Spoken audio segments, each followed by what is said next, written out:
एक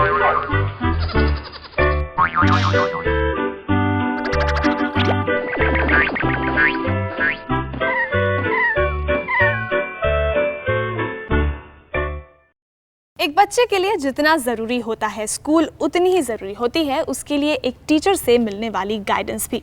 एक टीचर एक बच्चे को शिक्षा देती है, उसे पूरी एजुकेशन देती है, अच्छी क्वालिटीज़ देती है और साथ ही देती है मॉरल वैल्यूज़ भी। लेकिन इस बीच एक टीचर के ऊपर भी बहुत कुछ गुजरता है। एक टीचर्स के भी बहुत सारे चैलेंजेस होते हैं, कई तरह के स्ट्रेस होते हैं, कई तरह के डिप्रेशन होते हैं।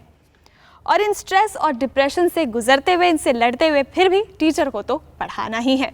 इसीलिए आज का हमारा चैप्टर नंबर 5 है challenges faced by a teacher, यानी वो परेशानियां जिससे एक टीचर होकर गुजरती है। तो क्योंकि आज का हमारा ये पूरा चैप्टर टीचर के ऊपर है, इसलिए मैं बुलाना चाहूँगी हमारे दो बेहद खास मेहमानों को जो खुद भी इसी लाइन से जुड़े हुए हैं।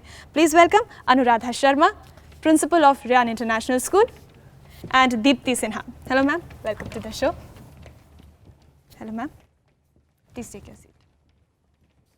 तो हमारे साथ एजुकेशन से जुड़े दो गेस्ट तो जुड़ ही चुके हैं और इन्हें गाइड करने के लिए आएंगे हमारे दो mentors. Please welcome spiritual scientist doctor Newton and doctor Lakshmi. Doctor Newton, hello, welcome to the show sir. Hello doctor Lakshmi, hello.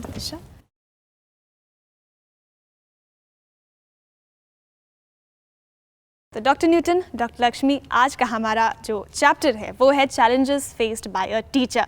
हमारे साथ एक प्रिंसिपल हैं, एक टीचर है। सबसे पहले पूछ लेते हैं इनके चैलेंजेस के बारे में। मैम, आप प्रिंसिपल हैं, इन ब्रीफ क्या क्या स्ट्रेस होता है? टीचर के लिए काफ़ी स्ट्रेसेस होते हैं। एक प्रेशर होता है जो सिलेबस का जो कंप्लीट कराना है। At the same time it is also discipline of the children, the focus of the children, जिसमें बच्चों को एक टोटलिटी में ग्रूम करना होता है।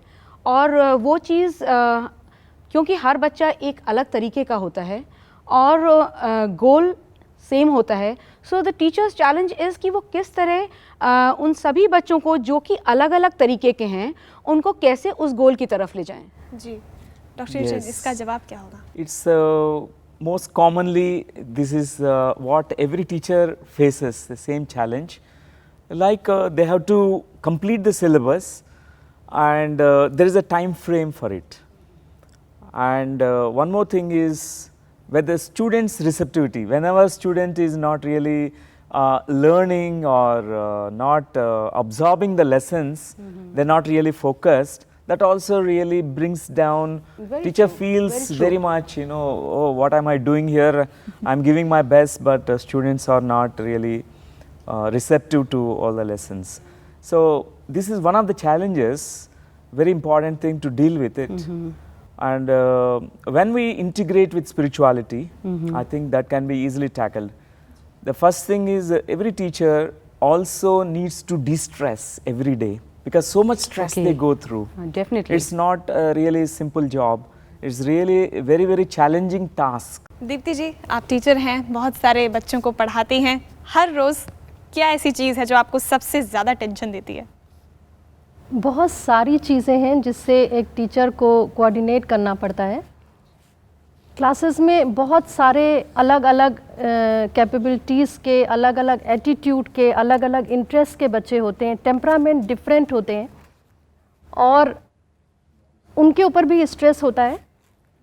एग्ज़ामिनेशन का होता है, पढ़ाई का होता है, बहुत सारी एक्टिविटीज़ होती हैं, उन सब में कोऑर्डिनेट करते हुए उनको पढ़ना पड़ता है और हर बच्चे को अच्छे नंबरों के लिए तैयार करना, हर एक्टिविटीज़ के लिए तैयार करना, उनके डिफरेंट एटीट्यूड के साथ डील करना, ये बहुत बड़े चैलेंजेस हैं। Right. तो एक तरह से डॉक्टर लक्ष्मी, ये एग्जर्शन है फिजिकली भी, मेंटली भी और इमोशनली भी। Yeah, actually, really a teacher goes through a lot of stress at all levels, and what the work or the duty of a teacher is a faceted task actually, because children are of different types in the class or in the the whole classes, so they have to really understand each type of the mentality of the student, what they are going through, so it's a multi-talented task.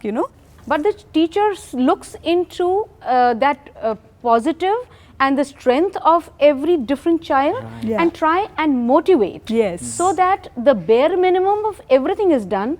Each child, good or not so good in studies, gets the recognition and is able to take up. So it's for the teacher to be totally relaxed, balanced, and to be able to recognize each and every student. Yes. How to deal with these problems? Yeah, that's one of the ways is meditation, because teacher has a family also.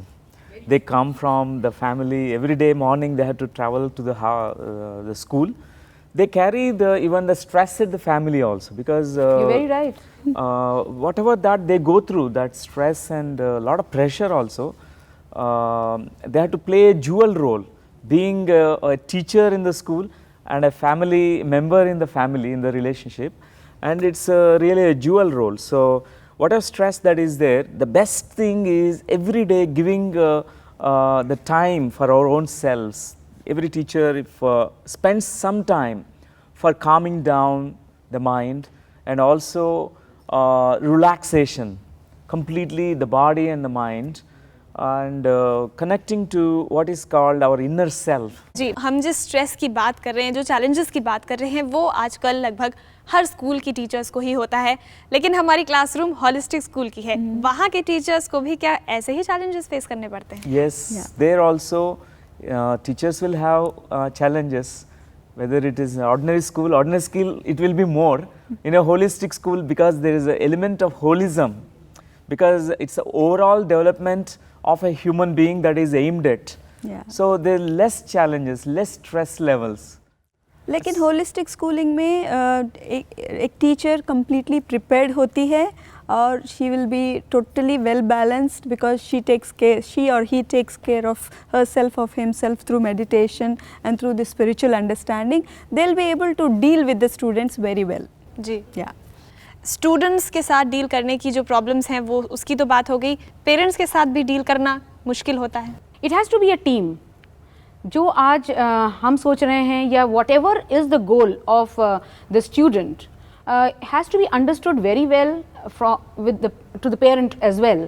और एक team है जो parent teacher की, जो same mindset से सोचें, और उस चीज़ की जिस चीज़ की अहमियत है, the way you talking about holistic which is so important, the development has to be in totality.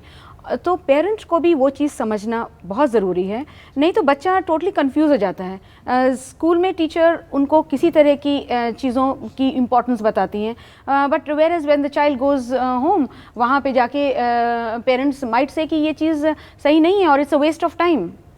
तो उस चीज़ को in totality it has to be understood by both the mentors, the teacher and the parent. तो ऐसे में parents से 1-to-1 level पे teacher उन्हें कैसे एक्चुअली समटाइम्स द पेरेंट्स ऐसे फील करते हैं, जो बिजी पेरेंट्स होते हैं, हमने एक अच्छी स्कूल में डाल दिया हमारे बच्चे को, हमारा काम हो गया, you know, now the teachers, it's teachers responsibility, they have to take care of everything. Then it doesn't work. Yeah, because whatever they are learning in the school, if it is not supported, if it's not encouraged by the parents, they can't really, you know, implement it in their day-to-day life. ऐसा बहुत बार होता है कि जो working parent होते हैं, in fact metro cities में तो बहुत ज़्यादा प्रॉब्लम है कि वो ये कहते हैं हम सुबह जाते हैं मैम, और ऐसे पेरेंट मिलते हैं हमें कि सुबह जाते हैं हम शाम को आते हैं, हम नहीं देख सकते हैं, इसलिए आपके पास ज़्यादा देर बच्चा रहता है. इट्स वेरी डिफ़िकल्ट कि हम घर में वो बच्चा जो एजुकेशन ले रहा है या सराउंडिंग्स के थ्रू जो ले रहा है, सारा कुछ हम उतने 5-6 घंटे में सब सॉल्व कर दें. Very difficult. Yeah, yes, a teacher cannot replace a mother or a father.